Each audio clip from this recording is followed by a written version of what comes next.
Assalamualaikum warahmatullahi wabarakatuh. Perkenalkan, nama saya Lina Ulia, NIM saya 1901101030112. Saya dari kelas kewirausahaan D, dan di sini saya akan menjawab pertanyaan kewirausahaan yang mana ini adalah pertanyaan middle test dan menjawabnya harus secara lisan. Jadi soal pertama seingat saya adalah apa itu berwirausaha. Jadi, berwirausaha itu adalah sebuah kegiatan melakukan sebuah usaha dengan melihat kesempatan-kesempatan usaha yang bisa dilakukan. Kemudian berdasarkan hal itu, kita lalu mengorganisir usaha tersebut. Usaha apa nih yang jadinya bisa kita lakukan, yang akan kita lakukan kayak gitu. Kemudian mengatur di sini adalah mengatur bagaimana usaha tersebut akan berjalan dengan baik dan lancar, dan juga mengambil resiko, karena dalam setiap usaha itu kan tidak semua usaha yang kita jalankan itu akan berjalan dengan lancar. Maka dari itu kita harus bisa mengambil resiko. Kemudian kita harus mengembangkan usaha yang kita ciptakan itu tersebut guna meraih keuntungan. Dan pertanyaan kedua terkait bagaimana sikap seorang wirausaha. Jadi seorang wirausaha itu harus bersikap berani, lalu berpandangan ke depan. Seorang wirausaha juga tidak memiliki sikap terpuruk, artinya mereka itu tidak terpuruk akan kesulitan apapun yang mereka alami selama berwirausaha. Dan juga seorang wirausaha ini, jadi mereka ini pantang menyerah dalam berwirausaha. Dan lalu pertanyaan ketiga tentang apa itu bad cost dan good cost kalau tidak salah. Jadi good cost itu merupakan pengeluaran yang kita keluarkan, kayak uang kita itu dibelanjakan kayak gitu. Namun memiliki dampak baik atau berguna bagi kita. Dan contoh dari good cost ini ialah membeli buku pelajaran. Dan yang kedua, the bad cost ini merupakan pengeluaran yang kita keluarkan untuk hal-hal yang kurang berguna bagi kita. Misalnya contohnya nih, check out mystery box di Shopee itu menghabiskan uang, makanya itu kayak bad cost kayak gitu. Dan pertanyaan yang keempat, bagaimana apa perbedaan antara cara berpikir entrepreneur dengan non-entrepreneur. Jadi entrepreneur itu berpikir bahwa ada kesempatan yang dapat dimanfaatkan dari adanya sumber daya di sekitar. Jadi orang biasa atau non-entrepreneur itu mungkin berpikir bahwa sesuatu yang sudah digunakan atau yang tidak penting lebih baik dibuang. Nah, tetapi beberapa orang atau kita menyebutnya entrepreneur itu mereka memiliki sudut pandang lain. Mereka berpikir untuk memanfaatkan hal tersebut dan menjadikan sesuatu yang bisa dijadikan uang kayak gitu.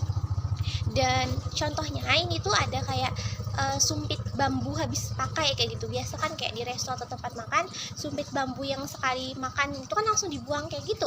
Dan orang biasa ya udah langsung dibuang. Tapi bagi para entrepreneur, mereka bisa menyulap hal tersebut menjadi furniture kayak gitu yang memiliki nilai jual tinggi.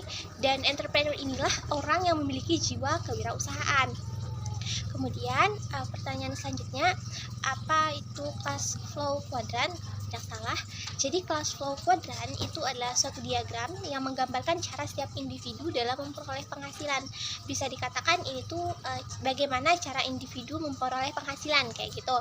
Dan cash flow quadrant ini dibagi menjadi 4. Yang pertama ada kuadran employee, di mana di kuadran employee ini manusia memilih keamanan dan kenyamanan dalam mendapatkan penghasilan, dan mereka ini mencari penghasilan mereka dengan bekerja dan memperoleh gaji tetap per bulannya.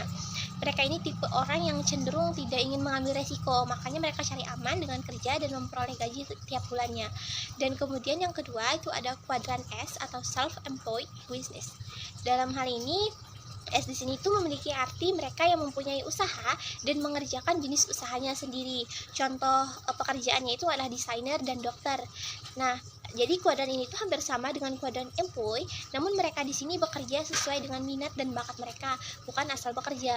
Kalau di kuadran employee itu kan mereka itu dapat penghasilannya dari bekerja kayak gitu. Dan di yang self business itu tadi emang kayak bekerja juga, tapi bedanya kalau di employee tadi mereka lebih ke asalkan aku bekerja kayak gitu. Kalau di employee ini aku harus bekerja sesuai dengan sesuai dengan minatku, bakatku, dan apa jasa yang bisa aku lakukan kayak gitu, bukan asal memilih pekerjaan. Kemudian yang ketiga ada kuadran B atau big business. Di tingkatan ini keseriusan dari para pebisnis dalam jenis self-employed business itu nantinya akan terus meningkat dan membawa mereka pada level kuadran B atau big business, di mana mereka yang termasuk dalam jenis big business ini adalah merupakan orang atau para pebisnis dari perusahaan besar yang di dalam perusahaannya itu setidaknya memiliki 500 lebih karyawan kayak gitu.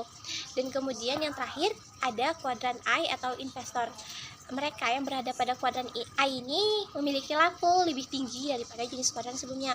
Kalau di kuadran A atau investor ini, mereka itu mencapai kebebasan finansial dan juga kebebasan waktu kerja. Kebebasan finansial dalam artian uang mereka itu udah banyak gitu loh.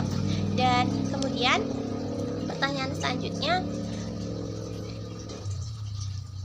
jawabannya adalah dalam berwirausaha kita harus mampu berpikir kreatif dan inovatif, karena zaman itu kan terus berkembang ya, dan berkembangnya itu dengan segala masalah-masalah yang tidak bisa diperbaharui dengan cara lama kayak gitu, dan banyak tren-tren baru bermunculan.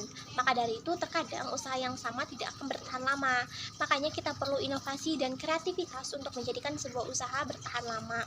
Jadi harus ada inovasi dan kreasi agar produk lama itu dapat diminati, dan kita itu juga harus bisa kayak mengawasi tren kayak gitu. Jadi kita itu bisa menjadi berinovasi dan berkreativitas gitu. Kemudian pertanyaan terakhir kalau tidak salah, pertanyaannya adalah apa itu metode ATM. Jadi kemudian yang terakhir, apa itu metode ATM? Metode ATM atau terdiri A. amati, T. tiru, dan M. modifikasi. Dimana ketika kita ingin memulai atau memperbaharui suatu usaha, hal yang harus kita lakukan terlebih dahulu itu adalah yang pertama amati. Kita mengamati pasar usaha tentang hal apa yang sekiranya cocok untuk usaha kita. Kemudian kita tiru bagaimana cara melakukannya, dan kita pastikan untuk melakukan beberapa modifikasi pada usaha itu untuk menampilkan kesan yang berbeda, dan dapat juga hal ini itu sebagai branding dari usaha kita. Saya rasa sekian yang dapat saya sampaikan, dan sekian jawaban saya atas tugas kewirausahaan. Terima kasih. Wassalamualaikum warahmatullahi wabarakatuh.